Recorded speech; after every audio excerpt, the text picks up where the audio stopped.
Dampak pandemi COVID-19 terhadap pelayanan kesehatan reproduksi di Indonesia. Laporan pendahuluan untuk pertemuan ilmiah keluarga berencana dan kesehatan reproduksi disiapkan oleh Knowledge Hub Kesehatan Reproduksi Indonesia bekerja sama dengan Kementerian PPN Bappenas dan UNFPA Indonesia. Sejak kasus pertama di bulan Maret 2020, pemerintah Indonesia secara langsung merespon pandemi dengan memprioritaskan penanganan COVID-19 dan membatasi mobilisasi masyarakat. Pandemi COVID-19 itu sendiri dan respon terhadap pandemi secara langsung mempengaruhi layanan kesehatan lainnya termasuk layanan kesehatan reproduksi. Tujuan studi ini untuk melihat dampak pandemi COVID-19 terhadap akses layanan kesehatan reproduksi di Indonesia. Studi dilakukan di 9 kabupaten kota sentinel berdasarkan zona penyebaran COVID-19 di bulan Mei 2020, zona merah, kuning, dan hijau.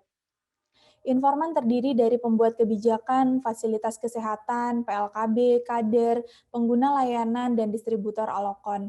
Data dikumpulkan secara daring dalam 3 periode.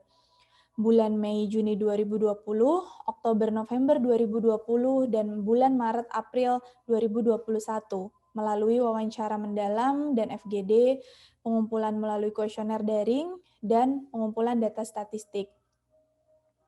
Partisipasi informan terlihat pada tabel berikut. Partisipasi informan di tahap 1 merupakan yang terendah jika dibandingkan tahap 2 dan 3, mengingat pengumpulan data tahap 1 dilakukan di awal pandemi. Respon balik untuk mengirimkan data statistik lebih rendah jika dibandingkan dengan respon untuk mengisi kuesioner daring. Tidak semua fasilitas yang mengisi kuesioner daring mengirimkan data statistik rutin layanannya. Berikut adalah hasil pendahuluan. Grafik berikut menggambarkan persediaan alokon dan obat esensial di fasilitas kesehatan di 9 kabupaten kota sentinel. Grafik 1 merupakan data persediaan alokon di fasilitas kesehatan berdasarkan data rutin Vaskes. Secara umum, terjadi penurunan persediaan alokon di awal pandemi dan menurun tajam di kuartal 3 2020 hingga awal tahun 2021. Menurut data BKKBN yang tergambar pada grafik 2, jumlah alokon yang dikeluarkan oleh Vaskes tergambar fluktuatif, menurun di kuartal 2 dan kuartal 3 2020, meningkat di kuartal 3 hingga kuartal 4 2020, dan menurun lagi di kuartal 1 2021. Grafik 3 merupakan gambaran persediaan obat esensial menurut data Vaskes. Secara umum terjadi penurunan pada semua obat esensial di awal pandemi, sedikit meningkat di kuartal 3 2020 dan menurun lagi hingga awal tahun 2021, kecuali untuk cairan intravena. Layanan keluarga berencana tergambar pada grafik berikut.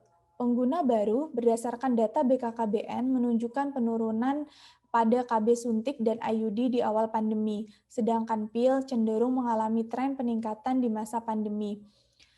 Terdapat sedikit perbedaan tren untuk pengguna aktif berdasarkan data BKKBN dan data rutin fasilitas kesehatan. Berdasarkan data BKKBN, tidak terlihat perubahan jumlah yang signifikan pengguna aktif KB dari sebelum dan selama pandemi untuk semua jenis metode KB. Akan tetapi, berdasarkan data rutin fasilitas kesehatan, terjadi penurunan penggunaan aktif KB pada semua metode. Penurunan signifikan pada kuartal 3 2020 terjadi, kemudian berlanjut hingga awal 2021. Data layanan KIA yang dikumpulkan terdiri dari kunjungan ANC, PNC, neonatal, imunisasi, serta data persalinan. Secara umum, tren kunjungan untuk semua layanan menurun di awal pandemi. Akan tetapi, pada kunjungan persalinan sesar terlihat sedikit peningkatan di awal pandemi dibandingkan dengan sebelum pandemi. Data layanan HIV dan remaja tergambar pada grafik berikut. Pola kunjungan layanan HIV menurun drastis di awal pandemi, terutama pada konseling dan screening, kemudian kembali normal di kuartal 3, akan tetapi menurun kembali di kuartal 4 hingga awal tahun. Gambaran layanan kesehatan remaja di puskesmas juga nampak serupa. konseling dan pemeriksaan fisik remaja menurun drastis di awal pandemi dan belum kembali normal hingga awal tahun 2021.